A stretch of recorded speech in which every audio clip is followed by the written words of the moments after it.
You're listening to They're gonna call it a hard foul. They're gonna call it a hard foul. offering in-depth analysis on all things Boston Celtics with your hosts, Jim and Mike Quigley. Hey everyone, it's time for another episode of Hard Foul with my brother Michael and myself, Jim Quigley. We haven't chatted with you since the Celtics went on the West Coast, where they went 3-1 on a very impressive trip, and then yesterday's wild game against the Pistons, where a lackluster effort and a team that was playing in mud in the first half, terrific third quarter, and then somehow survived the Pistons and the title of being the team that finally lost to the team that lost 27 straight. They were able to avoid that and continue their winning streak at home, and sets up an interesting, I think, game tonight against Toronto. Mike, where do you want to start? I feel like the Pistons game, there's so much to discuss that maybe we table that for a second and we talk a little bit about the West Coast and what they did there, because I do feel like that was important. It was impressive. Most points they've scored over a 4-game span on the road in team history. Really should have gone 4-0. And I just thought in a lot of ways it was really impressive, based mostly on how they had played previously on the road going into this trip. So I don't know your thoughts or where you want to start. So yeah, last time we were on the pod, it was after the Sacramento game. We definitely talked about that third quarter and the impact of Porzingis on both ends of the floor of that game, and how it just opened it up for Boston with his shot making and shot blocking, really. And that was kind of the turn of the tide of that road trip, where the Celtics got really hot the next two games. Yeah, the Clippers game, there's not much to really break down. The Clippers didn't really show up to play, if we're going to be honest. I think every player on the Celtics scored. It was just Celtics were hot right from the start. The Clippers didn't have Kawhi, but I don't think it would have mattered if they had Kawhi, with how good the Celtics were shooting, and just maybe it was tired legs that game with the Clippers, but they looked disinterested and awful. The Lakers game was really impressive because Anthony Davis showed up to play. He's really dominated the Celtics on the offensive end. The Celtics didn't really have an answer for him. They couldn't make stops. When they made stops, the only way to really slow them down was put them at the free throw line. He even hit a big three. The Celtics got off to a really nice start, an early lead, and the Lakers bounced back and made it a game. And it felt like for a little while there that the Celtics were going to lose their grip on it. And last year they would have. And I think that's the biggest difference between this year and last year, where the Celtics, come out hot, blow a lead, and then wouldn't get it back last year, or just would find a way at the end of the game to turn the ball over and make mistakes.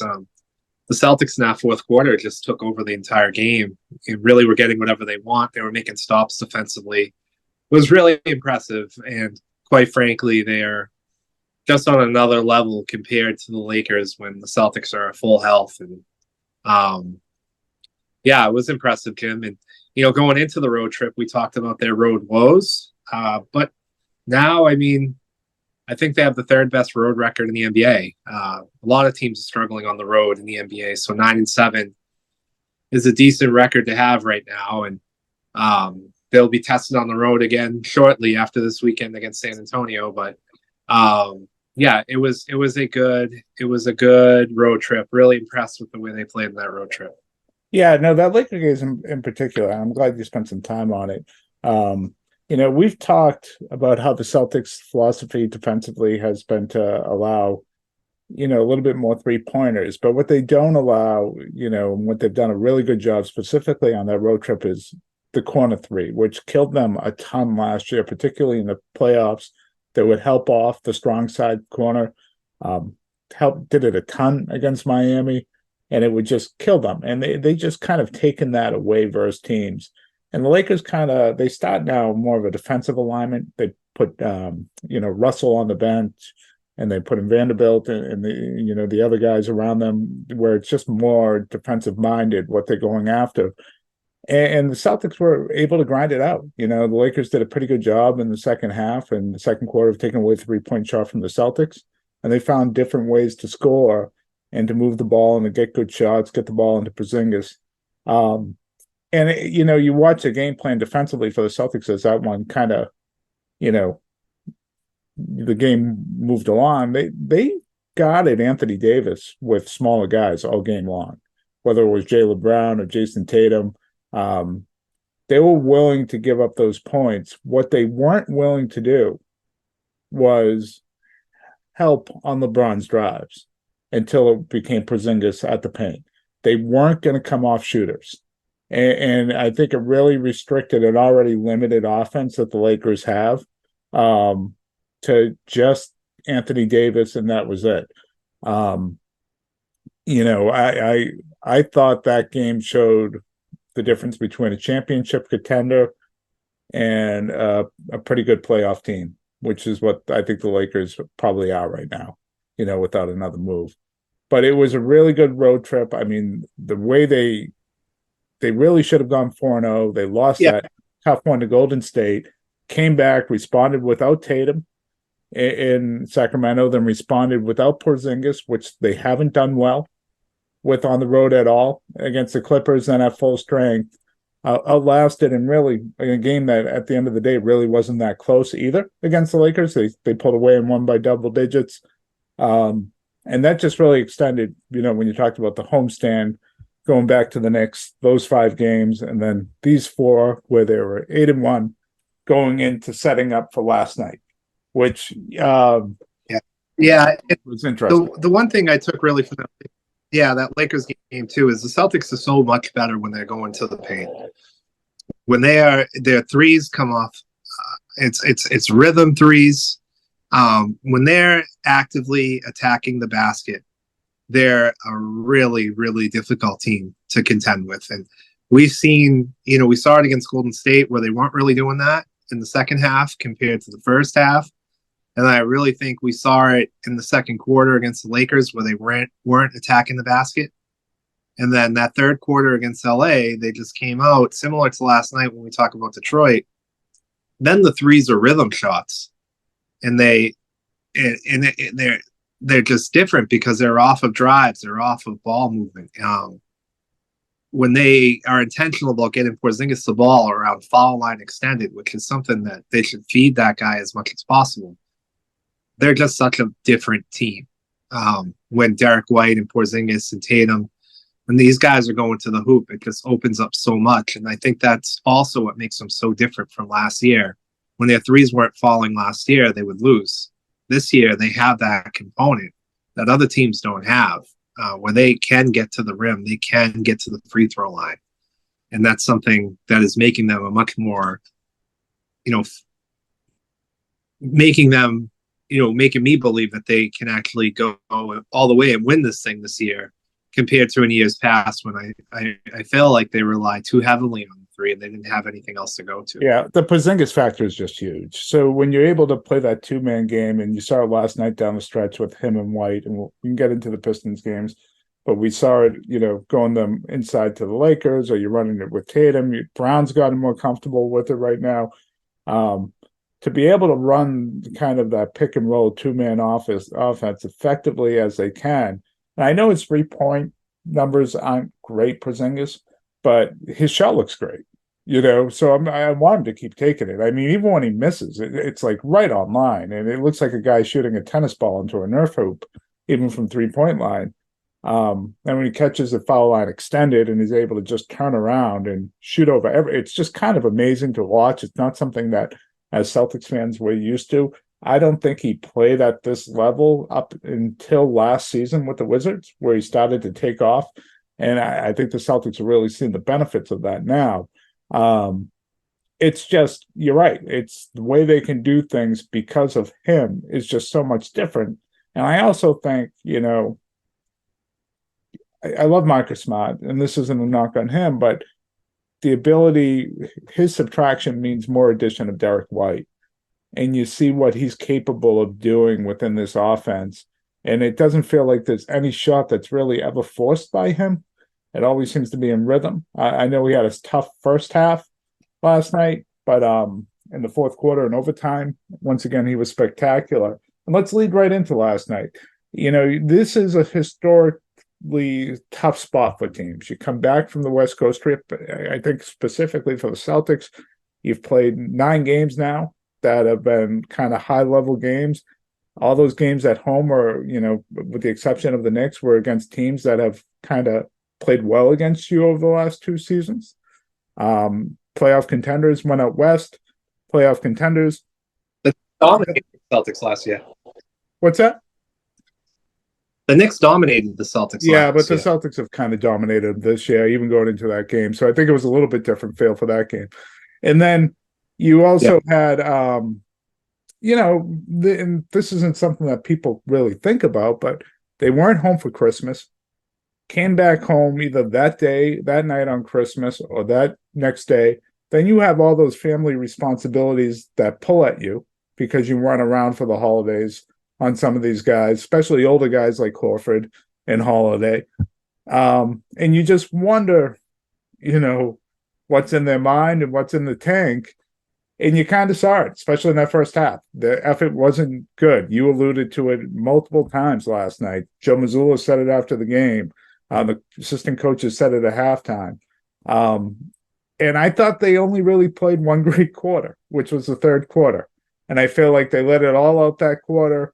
And because, they have so much more talent than the Pistons, and the Pistons are the Pistons, they were able to climb back from 21 and eventually win in overtime. And credit Detroit for not completely folding in the fourth. I thought they were going to do that. I thought Detroit was going to completely fold in the fourth. They made some big shots, got some big-time offensive rebounds, and stayed in the game. But I think the element of Detroit playing as hard as they can over the last couple of games, the Celtics absolutely sluggish. It created, great theater last night, and an exciting game, and wasn't one of their best games by any sense. It's probably one of the worst games they played all year, but it was kind of exciting and fun to watch. You have to feel for the Pistons. You just have to feel for the Pistons right now. But that's, in some ways, I'm glad it turned out the way it did, because it made it a lot more interesting than it would have been. Yeah, I mean, I get it that the Celtics look sluggish and whatnot, but I also feel like there was an element of, we're going to roll the balls out tonight and we're going to win. I think we don't even have to. Yeah. Yeah. I mean, Tatum wasn't even going to the basket at all in the first half. He was just settling for threes off the dribble. The possessions were just lifeless and meaningless on offense. There was no ball movement.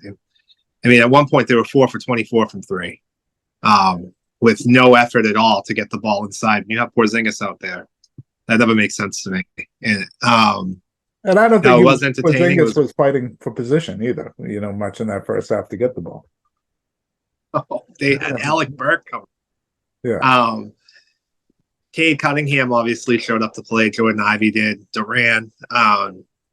Pistons put in a good effort, and you knew the Pistons were going to put in a good effort. If you watched them against the Nets the other night, Pistons probably should have won their last 2 games. So it's a tough season for them. That's putting it kindly. Yeah, Al Horford, I thought, on the defensive end last night was, I guess you could say, sluggish.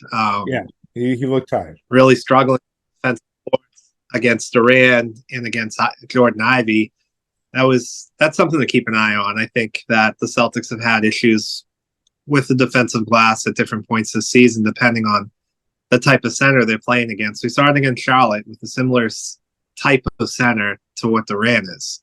And so, thinking about how the Celtics match up with players like that in the future, they've struggled, as I alluded to in the past, with Reed from Philadelphia, these athletic center types. Yeah.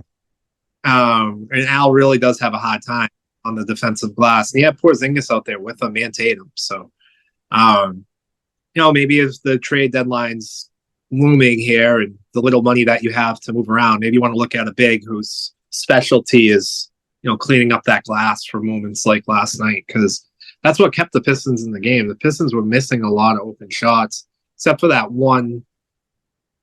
Like after the timeout in the third quarter, the Pistons came out and hit 3 straight threes when I thought the Celtics were going to go on a run to go up by like 20.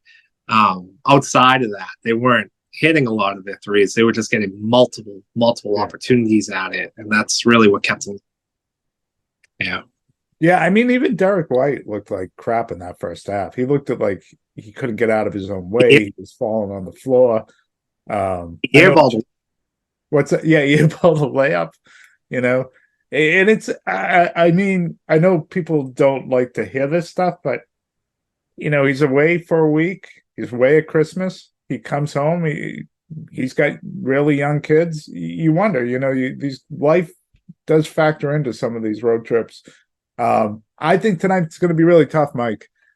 You heard Tatum last night saying his ankle is still swelling up. I don't know really Jaylen Brown's availability. I assume he's going to play, but he's listed as questionable. Porzingis is doubtful. Al is out. Holiday's questionable. Holiday could probably use a night off. I don't think it makes a ton of sense, you know, to play Tatum tonight, but he is Tatum, and I'm sure he's going to try to play. And you're coming off the back-to-back. The home winning streak, I'm sure it's something that's important to them. They want to keep alive. But at the same time, it feels like you know, end of December, early January type of game, and on the second night of a back-to-back, I would not be surprised one bit if this is the night that the winning streak at home ends and the Raptors get them tonight. It would not shock me at all. It just feels kind of. I don't think the Raptors have a shot. You don't really? No way. No, Raptors can't shoot the ball. They don't have a chance. The Raptors can play their best game. They simply can't shoot the ball. This is why they can never beat the Celtics. They can't compete. Siakam will score. Detroit's like 29. Not like the 3. The Raptors. This is year in, year out with the Raptors. And I would be really surprised if Tatum doesn't play. I think winning at home, I think, is what is a priority to this team this year, going into this year. And I think this home winning streak actually means a lot. I was reading today, it looks like Brown's going to play. Okay. What I was questioning is whether you want to have Porzingis play. I don't think he 2 nights of back-to-back. No, I don't. Yeah, I don't see anything wrong with Tatum as far as his ankle. I don't think he looks hurt. Oh, really? You didn't? So see, I thought it's hard to get. You didn't think he was coming up short going to the rim? Like I thought that one dunk attempt on the fast break, I thought he barely got off the ground where they called the foul and he didn't finish. I thought his drives late where Cunningham was able to block his shots. He wasn't exploding to the basket like he usually does. You know, he usually uses his body and strength, and I felt like he was almost going up softer than we usually see him throughout the entire game going to the rim. And I thought it was part of the reason we saw him settle for so many shots from distance early in that game. I didn't think that was the reason. I thought it was effort play. I thought his finishing at the rim since he's gotten hurt has not been as good. You know, and so I you know, and if he's saying it's swelling up, I don't see a huge reason to play him tonight, but maybe you're right and I'm wrong. That's entirely possible. We'll have to kind of wait and see. Well, you know, the line tonight, for those that are interested in those sort of things, have the Celtics favored by 6.5 as of this podcast. I guess that will change based off of who's available. And then we'll go from there. But I want to thank everyone for joining us tonight. And go Celtics. Let's see if they can continue that home winning streak. And we'll talk to you all soon.